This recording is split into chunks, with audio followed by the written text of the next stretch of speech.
নমস্কার।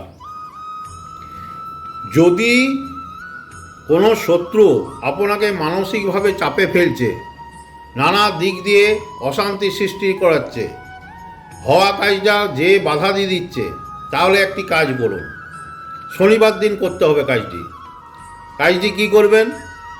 একটা সাদা কাগজে শত্রুর নামটি লিখুন, তার মধ্যে একটু সাদা তিল আর সরষা দিয়ে আপনি ভালো করে মুড়ে বাড়ির বাইরে নিয়ে যান।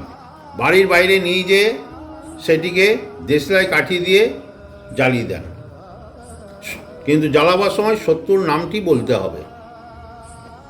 চিরতরে শত্রু বিদায় হবে, চিরতরে শত্রু আর কখনো আপনার ধারে কাছে আসবে না, আপনার দিকে মুখ তুলে তাকাবে না। চিরতরে শত্রু বিদায় হবে। কি বললাম ভালো করে জেনে নেবেন, শুনে নেবেন। নমস্কার।